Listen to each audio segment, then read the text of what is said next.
আচ্ছা, তোমরা কে কে গেস করছো বলো তো আজকের দিনটা ঠিক কী ছিল? যারা গেস করতে পারছো তারা কমেন্টে অবশ্যই কিন্তু জয় শ্রীরাম লিখো।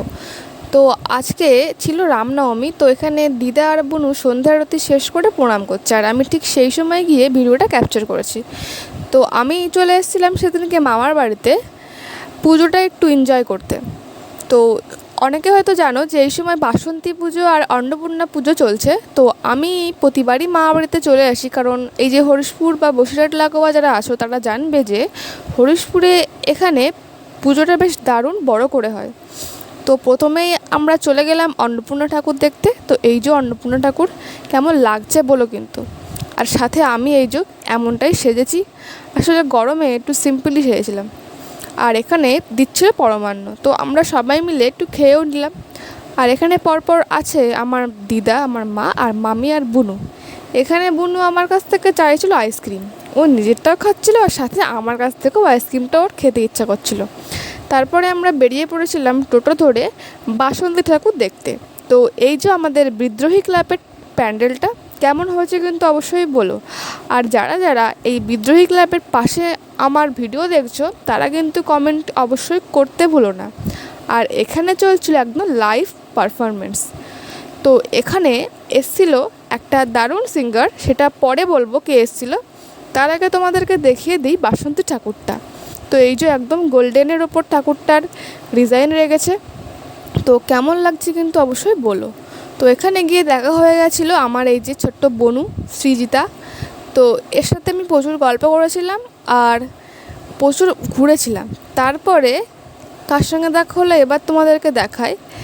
তার আগে দেখাই যে আমার মা এখানে কি করছে।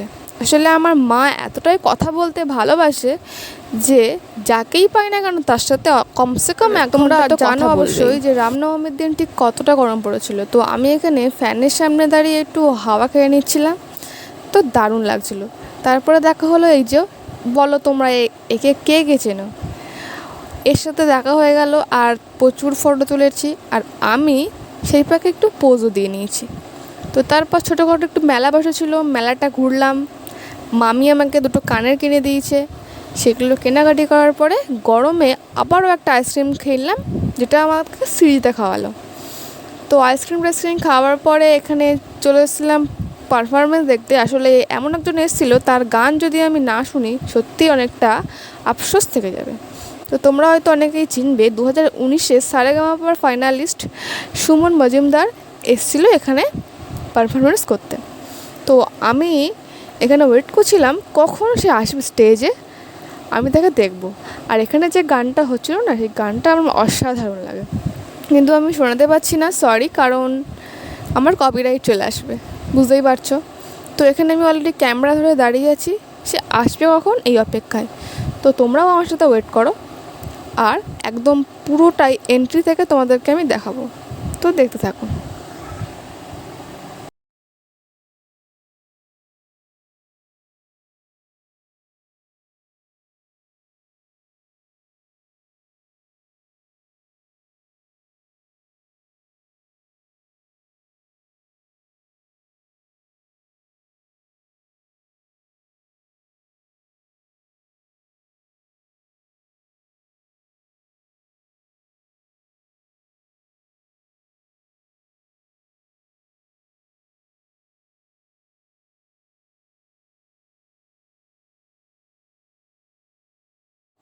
এবার সে আসছে ফাইনাল স্টেজে প্রোগ্রাম করতে। আসলে সে কিন্তু অনেকক্ষণ থেকে ব্যাক স্টেজে পারফরমেন্স করছিল, কিন্তু আমি কপিরাইটের জন্য দিতে পারিনি।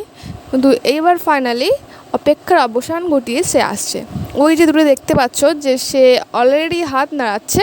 তো এই যে চলে এসছে আমাদের সুমন মজুমদার, সারেগামাপা 2019-এর ফাইনালিস্ট ছিল। তো এই যে এর গান আমি তোমাদেরকে শোনাতে পারলাম না, তো সরি। তো তোমরা অবশ্যই অনেকেই চিনবে। তো এখানে আমি দারুণ এনজয় করেছি, কিন্তু সত্যি বলতে বেশি গান শুনতে পারিনি, কারণ অলরেডি অনেক রাত হয়ে গেছিলো। তারপরে আমরা চলে এসেছিলাম বাড়ির পথে। তো তারপরে ওখানেই শেষ নয়, তো দেখতে থাকো। তো তারপরে মামা আমাদেরকে নিতে এসেছিলো, কারণ বুনু হাঁটতেই পারছিল না।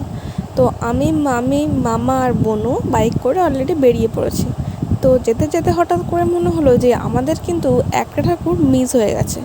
তো সেটা হচ্ছে এই যে এখানে অলরেডি ফাংশান হচ্ছে, আর এই হচ্ছে সেখানকার প্যান্ডেলটা। এটাও একটা বাসন্তী ঠাকুর। তো ভেতরে চলো দেখা যাক ঠাকুরটা কেমন হয়েছে।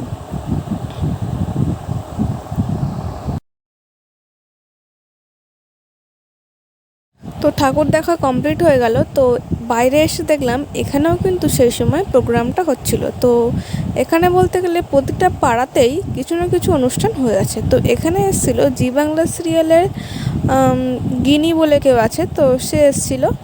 তো আমি সেই পর্যন্ত থাকা হয়নি, তো আমরা চলে এসেছিলাম বাড়িতে।